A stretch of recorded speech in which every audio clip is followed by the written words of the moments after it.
Hello, everyone. This is criminal profiler Pat Brown, and I want to do a follow-up to my very recent video on Sean Daugherty, suicide or murder, because a lot of people are telling me you have to listen to this podcast. It's called Going West. It was put up, let's see, just it was about a month ago that put up the podcast, and people think it's really well done, and it is very well done. I want to say that.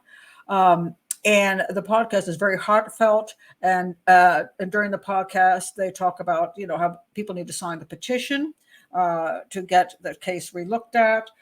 They also have a GoFundMe campaign going, and so it's a very let's help the family. The podcasters clearly believe that this was not a suicide; it was a murder. And in my first video, I mentioned that I am willing to do a pro bono analysis of the case. I make that offer to the family, and I make that offer to the police.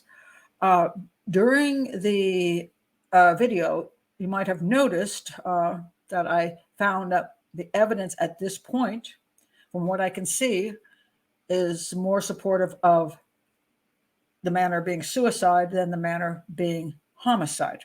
Now, you might ask, why would the family then want me to even look into this particular case? I mean, their son, they believe, has been murdered. Why would you want to have a criminal profiler who is leaning toward the police's determination? Why would you want to have her, and I say hire, but it's for free, why would you want to have her doing this analysis? Is she just going to agree with the police? Well, here's why I think it would really benefit the family. For one thing, oftentimes when a investigator or a profiler comes in on a case, they have an agenda with them. For example, if they're working for the Innocence Project, the person's innocent. If they're working just for the police, then the police are whatever the police say is correct. In this particular case, I don't have any, I don't have any connection to any side or any agenda. I'm just looking at the evidence. The simple fact that at this point, I find the evidence more supportive of suicide is useful in the sense that the police aren't going to look at me immediately and say, well, clearly she's just, she's a victim's advocate and she's anti-police, and therefore she's going to say we did everything wrong, because that's not what I'm about, and they can see that. On the other hand, also for the family, I will look at every shred of that evidence if I have an opportunity. And if I find something that supports homicide, I am perfectly willing to say, hey, it looked like suicide, but now that I see more evidence, I am now going to say I am changing my viewpoint that this is a homicide. I don't have any problem doing that. And in this way, I think that both the family and the police are going to get somebody to look at the case that will just stand up for the evidence and the truth. And so I'm willing to do this. I'm willing to do it pro bono. I do live in Maryland, so I can drive to location. I can look at all the evidence. The family, because this is ruled a suicide, they should have the right to all the police records at this point. I don't know quite what happens in Virginia, but if it was a murder and unsolved, well, then they wouldn't have any access because it would be an open case. But this is a closed case, so I would believe even without a FOIA request, they should be able to get that information if they request it. But I'm not, totally familiar with how Virginia deals with these things. So if the family can gather that information from the police and wants to forward that on to me, I will analyze all of it. I will be happy to drive to Virginia and talk with the family, because I need more information. So at this point, as I said in the last video, I find the evidence leaning towards suicide and not homicide. But I did go ahead and listen to the Going West podcast. And what I wanted to point out from that podcast, because I'm trying to help people understand, this is an educational channel. For the most part, that's what I do, is try to educate people, help them understand things. And what I see is, there are red flags and red herrings. And people often confuse the two because they don't know what they're looking at, and they don't know what is actually true and what is not true. So for this reason, I listened to the podcast, and I'm going to go through the podcast here and point out what I note as a profiler, as opposed to a general public or another podcaster who, has more of a heart for these things, but not so much expertise. This is what I'm going to do now, is look at this as an expert and try to explain what I see as true and not true and where I see people jumping to conclusions that aren't based on evidence, but more based on emotions or just not understanding how things work. So let me start going through this and to help you understand and help the family understand if they're listening to this. But again, I'm not saying 100% this is a suicide.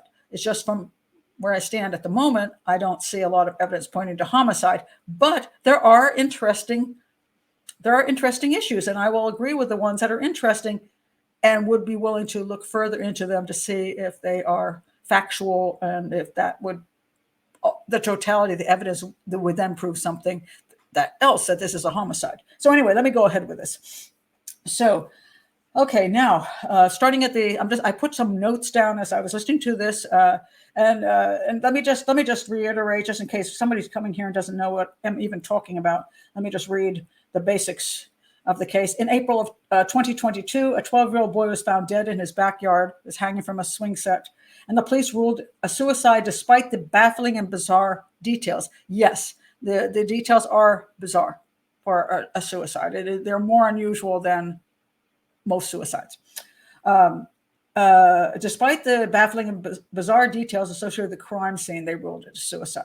His family is desperate for help. This is from the podcasters going west, and I will link them below. His family is desperate for help in reopening the investigation, fully believing that their son was murdered.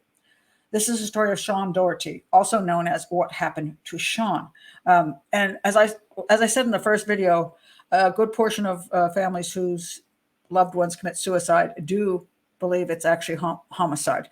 I don't know what always causes that emotionally, but I guess it's because there's a level of guilt. It's like, how did I not know that they were depressed? How could I not see this coming?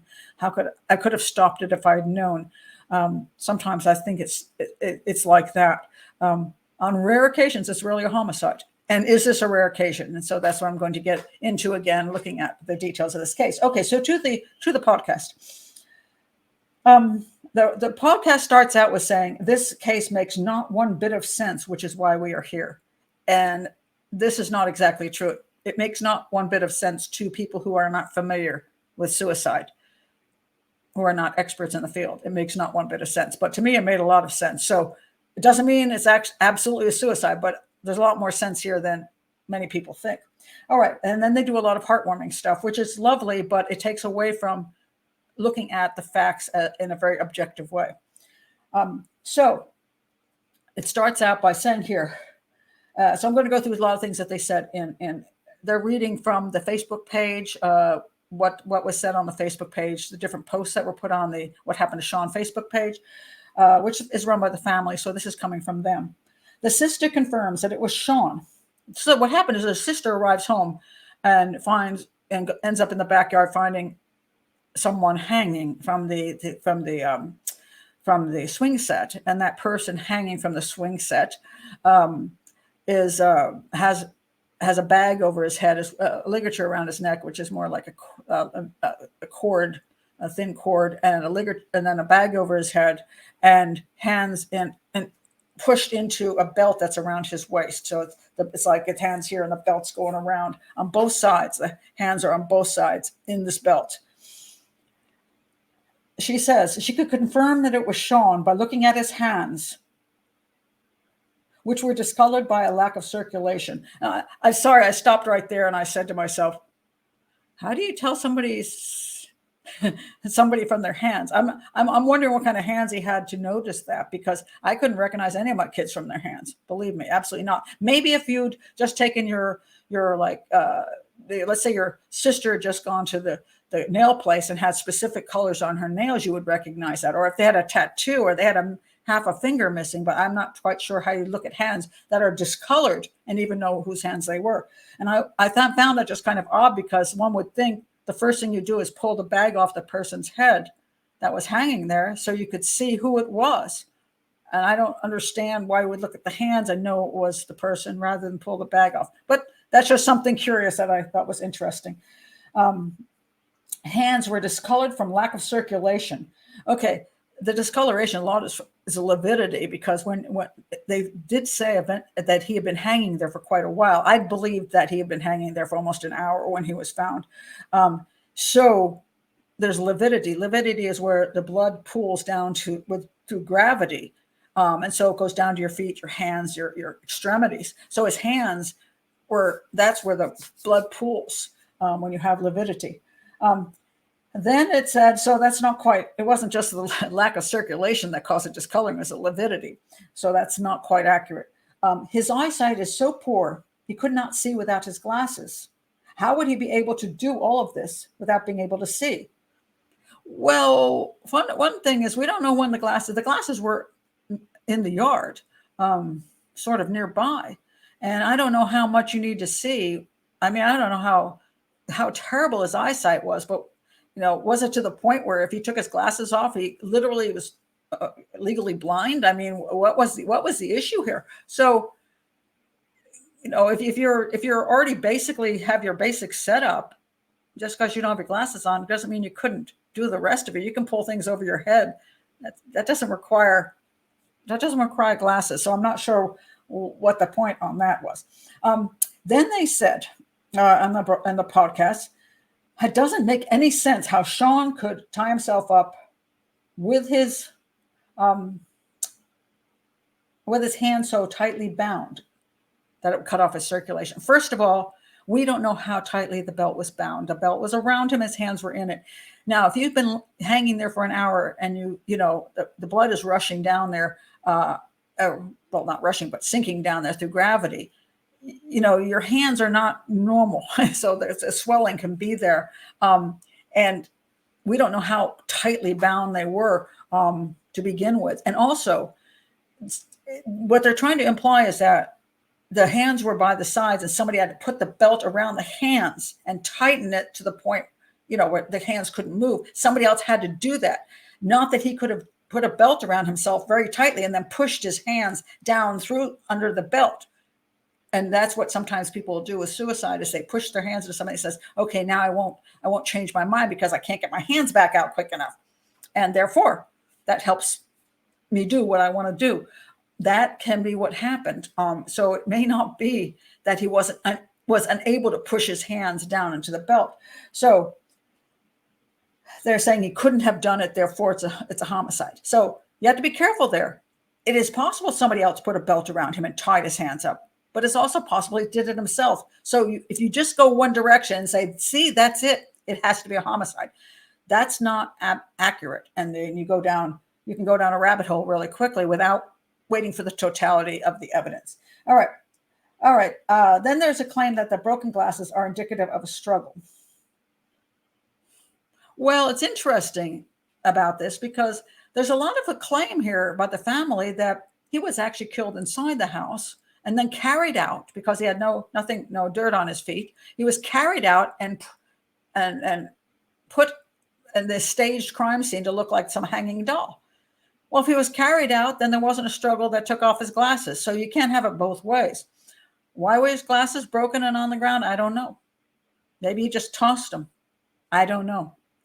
Could there have been a struggle? Yes, but is there evidence of a struggle? No, there just could have been. And also, one of the lenses is missing, supposedly. And the question is, why would somebody take one lens? If there was a struggle, would they even notice that the glasses fell off and a lens got broken? Why would they care? Why would they take a lens? Why, if they're going to take something, take the whole pair of glasses. Why one lens? The only reason you do that is literally you stuck your thumbprint right on the glasses, and you're like, oh, dang, my thumbprint's on those glasses. But then you might think your thumbprint's on the other side too. So just take the whole darn thing. So again, the claim is that the lens, somebody took the lens away, therefore it's a homicide.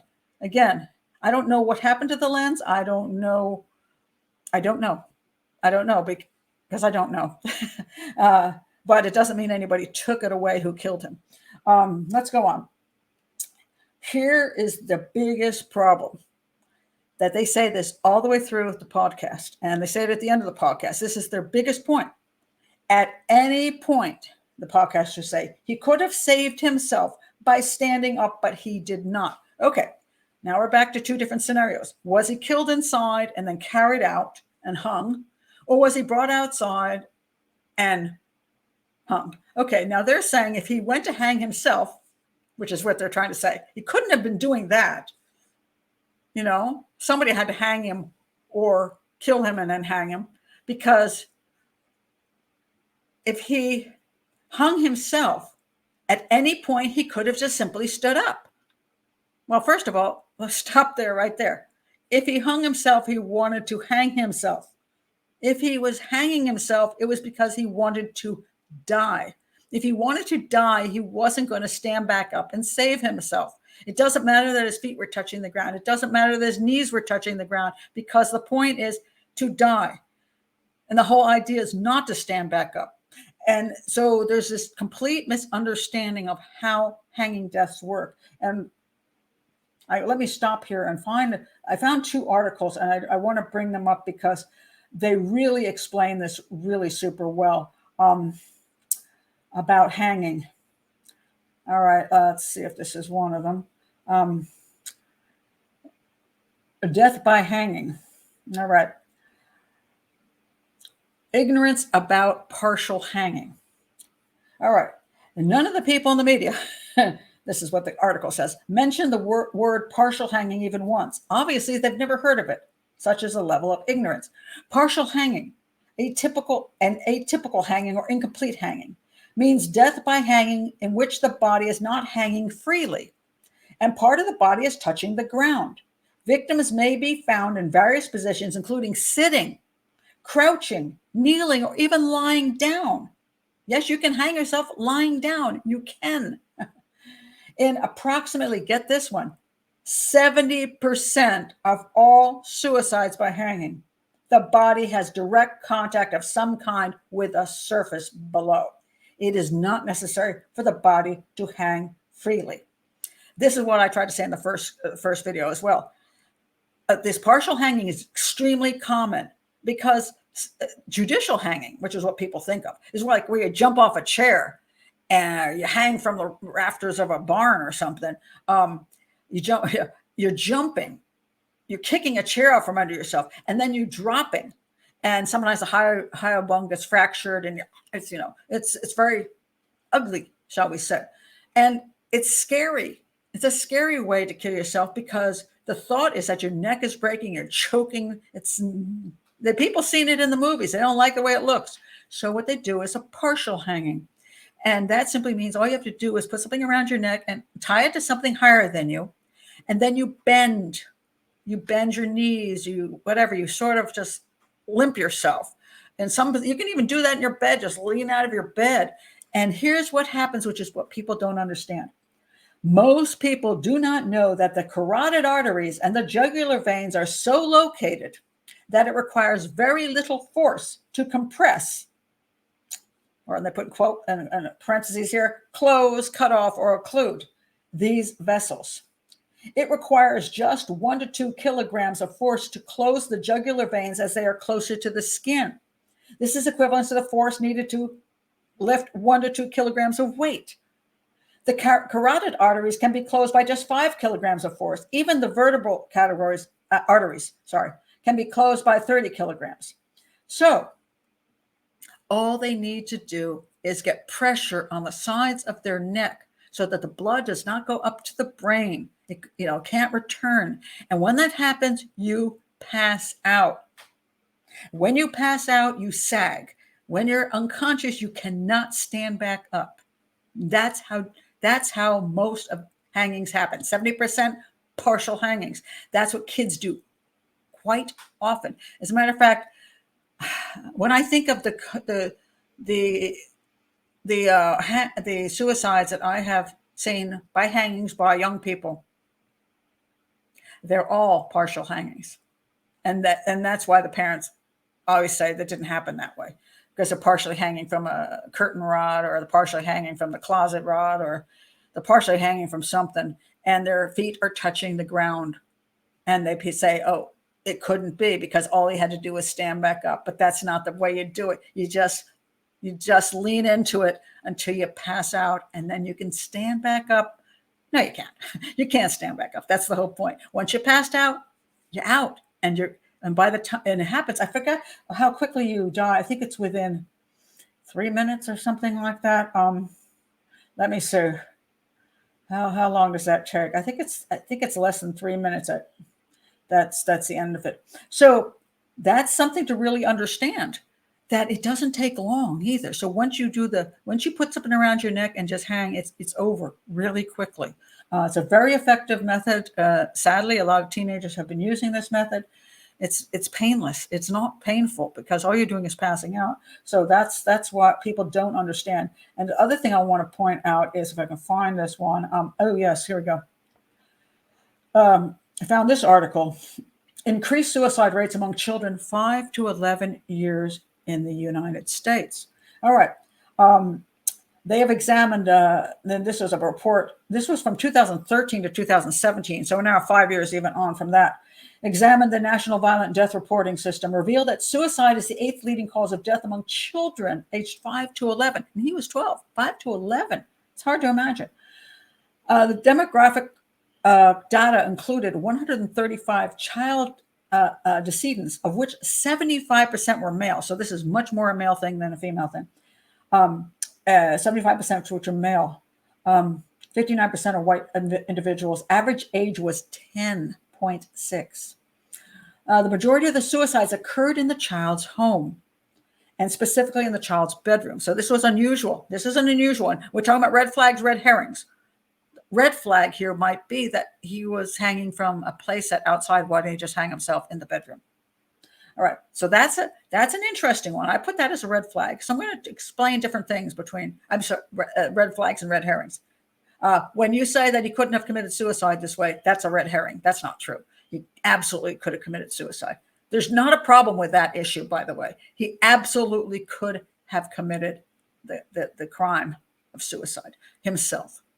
So that should not, if you're saying that's not true, that's a red herring. That's not true. But a red flag is, it usually is in the bedroom, not on a swing set in the back. That's unusual. So that's a red flag. I'll give that one there. All right. So the majority of suicide used was by hanging and suffocation. 78% was by hanging or suffocation. 78%. So 4 out of 5 of these kids hung themselves, essentially. I don't know, when they say suffocation, I'm not quite sure what they mean by suffocation. Maybe putting a plastic bag over your head or something as well. That can be done. But hanging is extremely popular as a methodology. Let's see what happens here. Okay. Coincidentally, let's say findings include that children who attempted suicide are 6 times more likely to attempt suicide in adolescence.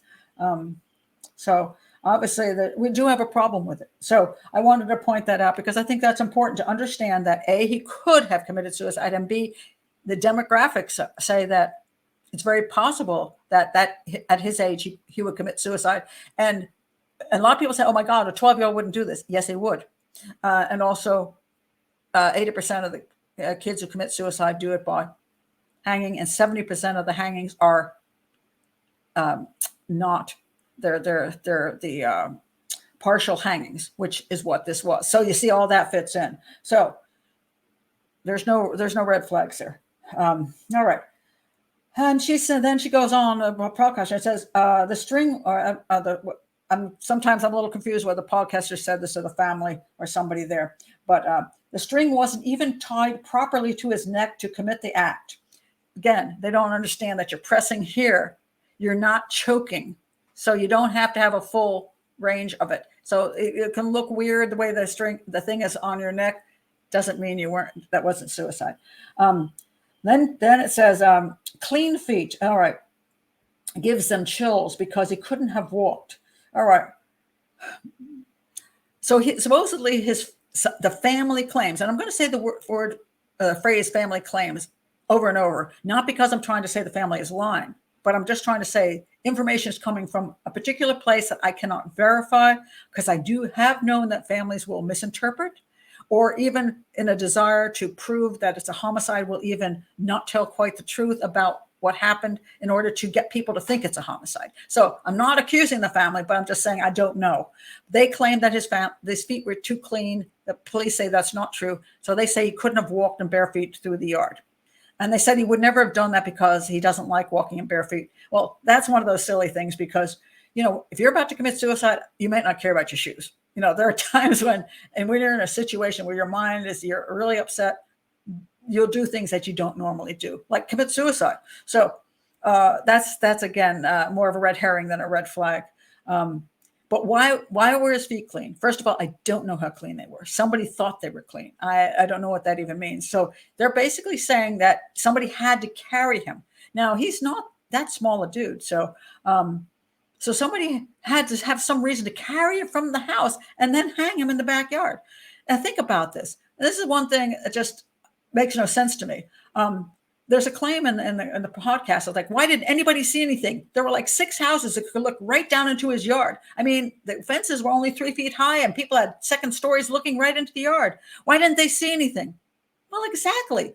I mean, think about it. If you're in the house and you killed him, why didn't you just hang him in the house? Why would you carry him out into the yard where people could then see you carrying a kid out there and hanging him? Why would you want to expose yourself to the entire neighborhood and maybe get caught? You would just do something in the house and run away. You would not do that. You would not carry him out. It makes no sense at all. So to me, that's not a red flag. It's a red herring. Okay, let's see. Then they say here, there's no question it was staged. Again, there is not, when you're a podcaster and you're not an expert, please do not say there's no question it was staged. You do not know. You're not a profiler. You're not a detective. You're making claims. Don't make them, because you're encouraging people to believe things that you don't even know are true. And I think that's just not quite right. So there is no question it was staged. Well, I have a question. I don't necessarily think it was staged, and I'm a profiler. So I do have a question about that. I don't necessarily think it's true that it was staged. Anyway, but I don't know if there's more evidence. Maybe there's some proof, but I don't see it yet. They stated later they knew Sean had been gone for some time and there's no way he could have been revived. And that he was, by the time the sister got there and tried to revive him, she did a really great job trying to save her brother's life, but it was way too late. So they could not revive him.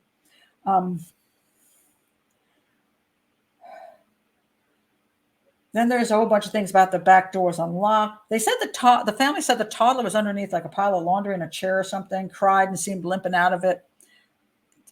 I don't know what that even means. Did somebody throw laundry on top of him? Some people thought he was drugged. There's no evidence of that. I don't even know what that means. I honestly don't. Was he just tired because he was sleepy?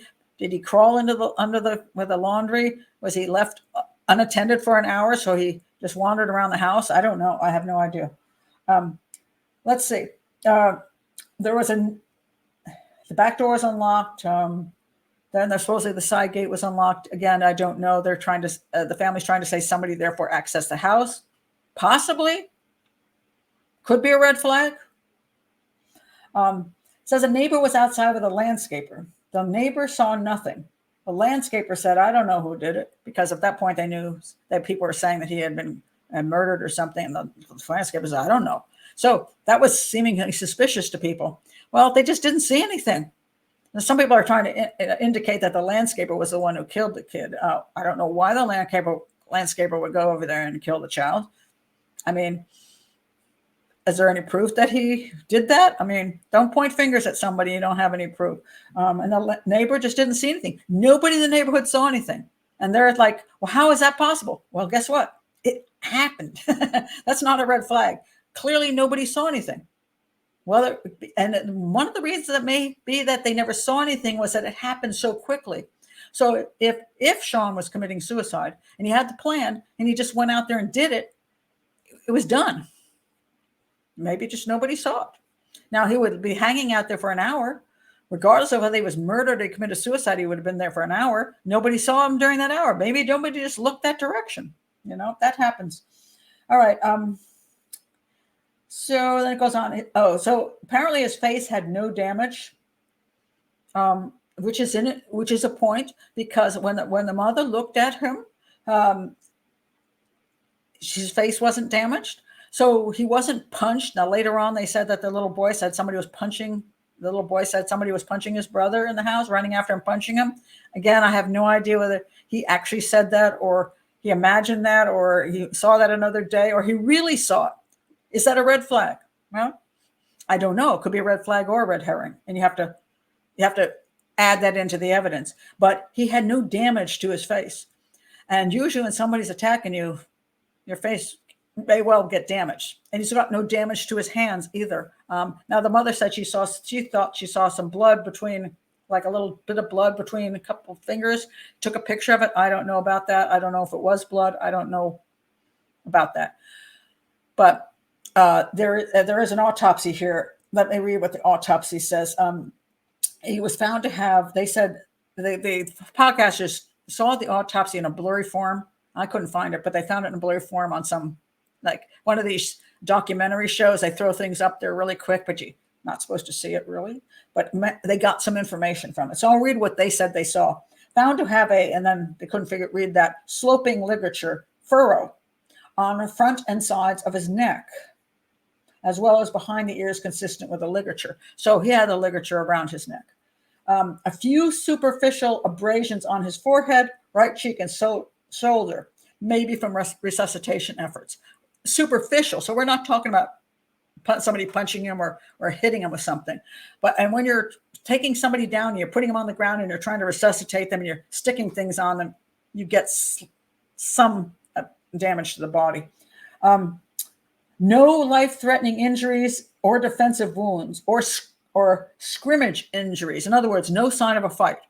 Zero. And this is a big issue because if somebody came in and did something to him, why is there no evidence that there was a fight or some kind of assault or anything? Now, someone said, well, maybe they had a gun. Okay. Well, the person's got a gun. They say, do this, do that. And then they somehow kill him. How? Well, if they made him go out there and they were tying him up and everything, you can't do that with a gun in your hand. So either there's two people, one with a gun and one doing the tying up, or the person he have to be incapacitated before they put the belt on him and did all the other stuff. I don't know. I mean, maybe with a gun, that's possible. But without a gun, I see no possibility of anything happening to him because there's no sign of it. Some people say, well, it could have been drugged. Well, the toxicology says no. So he's not drugged. He's got no sign of abuse or any kind of defense wound. So the only way would literally be with a gun. And I'm not quite sure how that would even play out. But okay, possible. Now, it says a very large handprint was on the back door on the window. And apparently a large hand because one of the women put her hand up and it was bigger than her hand. It seemed like an adult print. And so they told the police about it. And supposedly the police took print and said it doesn't match anybody. So interesting. Is that a red flag or a red herring? I don't know. If it doesn't match anybody, it is curious whose print will be on the door. How long has the print been there? Was it a paramedic? Was somebody else around there who stuck their hand on the door and they just haven't figured out which one of the people, paramedics, police, whatever, did that? Or was it a complete stranger? And maybe that stranger was there. So is it a red flag or a red herring? Don't know. Don't know which one it is. Then it says this interesting thing. They were not able to locate a shirt and shorts that he wore home from school that day. Okay, this is interesting. I don't know the validity of this. Supposedly they knew what he wore at school and he wore that home and he was not found in them. And they claimed they could not find the shirt and the pants, right? Shirt and the shorts that he was wearing. Okay. Let's look at this as a homicide. Why would you take the kid's shirt and shorts? I don't know. Some people say, well, maybe because their DNA was on it. Maybe. But his underwear was in the parents' bedroom on the floor. Wouldn't you take the underwear too? I'm not sure about that. Why? And then the concept, then he had his the shirt on from the dress shirt of his stepfather on him when he was found hanging. Would you then dress him after you take away his clothing? Then why would you even bother to dress him? Why would you just hang him with no shirt? And apparently he had black underwear on that was also his stepfather's. So you take away the kid's clothing, but dress him in his stepfather's clothing? Because then you're touching him again. Why would you do that? Why don't you you could just hang him naked. You could, why? That makes no sense. See, this is where the homicide thing, I'm going, that's really weird. Now, it may be so weird that it is a red flag, but it also may just be that he changed into his stepfather's clothing for reasons we don't know. So interesting there. Then it says, the family says no one knows if the toddler was asleep, and that's probably true.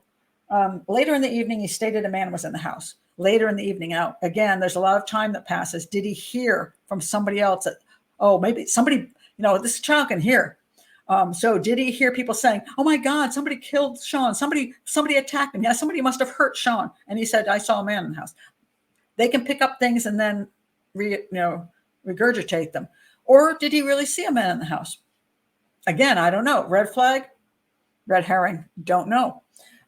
Because I don't know what transpired between when they picked him up and later that evening, what had happened and what he heard all of that time, what the family had said to him or around him. Then it said there was a string was around his neck was from a motorcycle bag, and the motorcycle bag was on his head. Okay. They said, how did he put his bag on his head with his hands bound? Well, probably because if you're committing suicide, you put the bag on first. You put the thing around, first of all, you put the thing around your neck. And they talk about there's by the swing set, there's a chair that's not near where he was hanging. So the claim is, well, if he was using that, why is the chair, using that to hang himself? Why is the chair over there? Well, I don't know why the chair is there to begin with, but it's possible he moved the chair over to stand on it to tie the string up to the swing set, the bar on the top, and then move the chair so then he could just tie it around his neck. I don't know. But let's say he did that and he puts it around his neck now. Then he puts the bag on and then he pushes his hands into the belt. That would be how it works. And then he bends his knees. I'm not saying that's happened. I'm just saying that's how it would work. So when they're saying this couldn't happen, that's just, again, not true. Don't say things can't happen. They can. They said the family's upset the police won't look at other leads. Let me explain this. Just here's what happens. If the police truly believe that the evidence supports a suicide and they've examined as much as they think is necessary, not saying it's correct. Sometimes you could say they didn't do enough of an investigation. And I've seen police departments who have failed. Okay. I'm not saying that every police department has done a proper investigation. Believe me. I know there's some police departments who, maybe the investigators are not that skilled, or maybe they jump to a conclusion and their conclusion is wrong. So maybe they decided this was a suicide and didn't investigate very far. That's possible. But is that a red flag? It could be, but then again, it could be that they did enough investigation to know, and I put quotes around know, that it was a suicide. And at that point, they cannot continue to run down every, quote, lead that the family claims as a lead. They can't be running around spending massive man hours and money on leads they know aren't going anywhere, because no, and I say no with quotes around it again, because if they believe it's a suicide and have determined that it is, from that point on, they're going to think everything else they investigate is a waste of time. And they're a police department that has other cases to handle, and they're not going to waste their time with what they think is a wild goose chase. If they think that's a rabbit hole, they're not going down it. So that's why they're not doing it. I'm not saying they're right for not doing it, because I don't know whether the determination was correct. I can't say that because I am not on the inside of the case to see every shred of the evidence. And the family, if I saw everything, if a family decides they'd like me to look at this, and I look at it and say, wow, there's a lot of red flags here, and there's things I didn't know, and wow, I think the police needed to do a better investigation, I would say that. Let's see. Couple more things here. The family wants a second opinion. I understand that entirely, and I am willing, pro bono, to do that. And again, I think it's to their advantage to have somebody like me, because since I am not trying to prove that it's a murder, that if I find evidence that really makes me think it might be, then you can believe it, I think, because I'm not just, I'm not playing a game here. So it's like, oh yes, this, I'm going to fight for this family. I'm going to prove it as a murder. And I'll go in there. Like sometimes private investigators will do that. And I know they supposedly hired one. And let me tell you, some of those private investigators, because they're making money, $50, $100 an hour, whatever they charge, they will run down every lead because they're getting paid by the hour. And they'll, oh yeah, it is a murder. I think it's a murder too. And they're just making money. I'm not going to make any money from this. So I will look at what the evidence is. And if I see those things that do send up red flags to me, I say, look, I did not know these 10 things. And now the totality of the evidence makes me think it's a homicide. You can believe I actually believe that. And if I look at everything and still can't come up with anything, I'll say that too.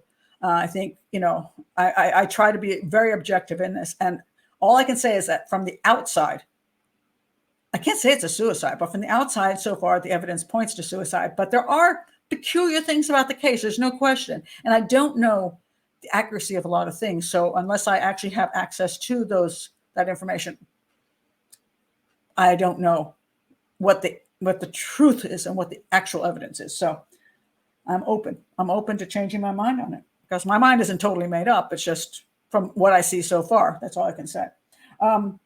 Let's see. It says here, again, the podcasters were amazed that no one saw anything. But again, why would you kill somebody outside if you can kill them inside? The fact that what happened in the yard in the daytime is more suicidal than it is homicidal. Although, again, most suicides do happen in the bedroom. So, it's like 50-50 on that one, maybe. But for, if you don't want to get caught, you don't want to go out in a place where people can see you do it. That just makes no sense to me. Another thing they talk about is the blue-handled the trash bags. Apparently, the mom says she always bought only one kind of trash bag, only one kind. But in the kitchen, there were these two trash bags of different color handles. And she said, where did they come from? Well, that is a good question. But again, does a killer bring in trash bags? And what for? Why would they bring in trash bags? What is the purpose of this? Now, maybe there was, I don't know. I'm trying to think of why anybody would do that. Maybe there is some red flag to this. Maybe somebody knocked on the door and said, I'm here with such and such, and was let in. I don't know why somebody would bring trash bags. That makes very little sense to me. I don't know why they would put his stepfather's clothes on him. I don't know why they kill him, kill him or take him to the backyard to hang him in view of all the possible people looking out their windows. So those things, I just don't, that makes sense. And then they say that some officers at the scene thought it wasn't a suicide and were uncomfortable. They called the investigators. Well, first of all, you're a first responder. The officers that come to the scene are first responders, and they have to call the investigators. Are they uncomfortable? Oh my goodness. They found a 12-year-old boy hanging in the backyard from a swing set with a bag over his head and his hands stuck in his belt. Are they uncomfortable? Of course they are. They're horrified. And so that doesn't mean that doesn't mean they knew it was a homicide or thought it was a homicide. They just were uncomfortable and wanted to get the proper detectives in there to do the proper investigation, as should be done. And then they say there were 17 sex predators in the neighborhood. Okay, well, they're in your neighborhood too. A lot of them running around. But again, I don't know that there was any sign of sexual assault. So as far as I know, there's no sign of sexual assault. So if you're a sex predator, where's the sexual assault part? And the final thing they said again at the podcast, which is the end of the podcast, everyone must agree that it's a staged homicide. Oh, stop. Everyone must not agree on that, because you are podcasters. You're not investigators. Please do not tell people that this is a staged homicide when you do not know this. I have no problem with you saying, I don't know, that I'm concerned. I find that there are strange things about this case. I like the family to get a second opinion. I don't have a problem with that, but do not say everybody agrees it's a staged homicide, and therefore everybody watching thinks they must agree that's a staged homicide, and therefore they suspend all, thinking and just go along with the program. That's not acceptable. Evidence is important, and understanding evidence is important. And I think a lot of people just do not understand evidence. So just to wrap this up, I am available I will do pro bono work on this case, just because I think it's gotten so out of hand, and it makes me sad, because on one hand, I do understand what the police are going through, because the police, when they think they've done their job and then they have to deal with public ridicule, public accusations, and petitions and all kinds of other stuff, it's frustrating for them, and it's exhausting. I get it. On the other hand, I understand where the family comes from, because they want to know that everything has been done that should be done, and that the right thing has been done. And if they haven't had good communications with law enforcement, or they feel like they've been given a short change by law enforcement, that their son, something did happen to him that he didn't do himself, that he really was murdered, and it's being ignored, of course they're going to be bent out of shape over that, because they've already suffered one tragedy. They don't want to suffer a second tragedy by having somebody kill their son and the killer just walks. So I get both sides of the picture here. I do. I think both sides struggle with these things. I do not think the police purposely would mislabel the crime, especially when it comes to a child. Absolutely not. I think they believe from their evidence that he committed suicide. They believe this. And I think the family, from what they think the evidence tells them, thinks that he was murdered. But I'm willing to do the second opinion thing. And I hope if some other expert wants to come in and do that as well, I have no problem at all. Whatever expert they pick, that's fine. Just be sure that the expert is willing to be objective about this and isn't just playing some kind of, I want to make certain people happy game, whether it be make law enforcement happy, or make the internet happy, make victims' rights group happy. Just pick an expert who wants to look at the evidence and find the truth. And I'm willing to do that. So hope you learned something from this particular video. If you haven't been to the channel before, please do like and subscribe. This is an educational channel, and I hope to keep educating. So your support is very helpful. And so let's see what happens in the future. And if you like what I have to say, and you have contact with the family, you'd like to tell the family about, do you think that it's a good idea that I take a look at it? Fine, or find some other expert. I'm not the only one out here. So, I do hope that they get a chance for a second opinion. I think that would be very useful at this point in time. And I think it would help the police too, to put so everybody can go home and feel like everything was done. That would be useful.